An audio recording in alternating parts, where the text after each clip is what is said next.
Sir healthy bacteria, unhealthy bacteria. దీన్ని ఎలా మనం వీటి మధ్య తేడా తెలుసుకోవాలి సార్? హెల్తీ బ్యాక్టీరియా ఉండటం వల్ల మన శరీరానికి జరిగే ఫలితాలు ఎలాంటి ఫలితాలుంటాయి? అన్‌హెల్తీ ఉంటే మనకొచ్చే ఏంటి రైట్ నష్టాలేంటి? రైట్.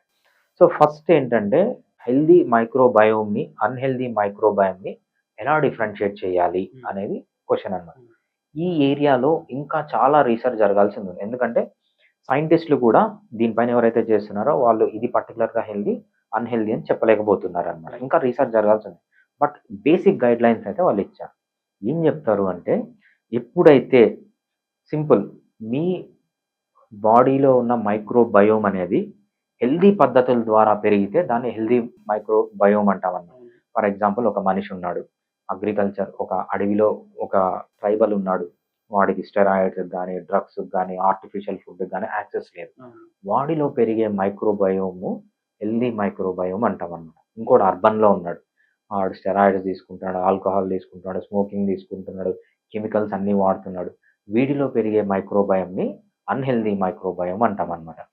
ఇంకా కొన్ని క్యారెక్టర్స్ ఏంటంటే గైడ్‌లైన్స్ ఏం చెప్తారంటే ఇది మంచి, ఇది చెడు అని చెప్పలేం. ఆ పర్టిక్యులర్ సిట్యుయేషన్‌లో ఆ పర్సన్‌కి అది కరెక్ట్.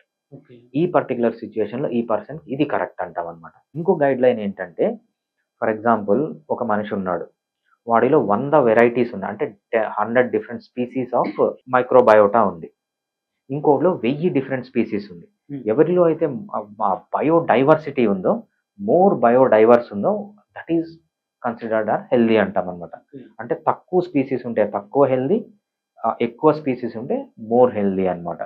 దీంతో పాటు క్వాంటిటీ ఎక్కువగానే ఉంటే గుడ్, తక్కువగానే ఉంటే బ్యాడ్ అన్నమాట. సో బేసిక్‌గా మనం చెప్పేది ఏంటంటే హెల్తీ హ్యాబిట్స్ ఉన్న మనిషిలో ఉన్న మైక్రోబయోమ్ గుడ్, అన్‌హెల్తీ హ్యాబిట్స్ ఉన్న మనిషిలో ఉన్న మైక్రోబయోమ్ బ్యాడ్.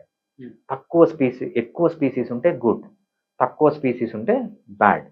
ఎక్కువ క్వాంటిటీ ఉంటే గుడ్, తక్కువ క్వాంటిటీ ఉంటే బ్యాడ్. ఇవన్నీ చెప్పిన తర్వాత కూడా మనం సింపుల్‌గా ఏం చెప్తామంటే ఆ పర్టిక్యులర్ మనిషికి ఆ పర్టిక్యులర్ ఎన్వైరన్మెంట్‌లో that is the correct microbiome. ఈ పర్టిక్యులర్ మనిషికి ఈ పర్టిక్యులర్ ఎన్వైరన్మెంట్‌లో that is the correct microbiome. So ఈ మైక్రోబయోమ్‌ని ఇక్కడ చేసినా వీడికి అన్‌హెల్తీ అవుతది. ఈ మైక్రోబయోమ్ తీసుకొని అక్కడ పెట్టినా అన్‌హెల్తీ అవుతది. సో మైక్రోబయోమ్ అనేది వాడు పుట్టినప్పటి నుంచి వాడి ఎన్వైరన్మెంట్‌లో నుంచి వస్తుందన్నమాట. అది మనము హెల్తీ, అన్‌హెల్తీ మైక్రోబయోమ్‌ని డిఫరెన్షియేట్ చేయడానికి.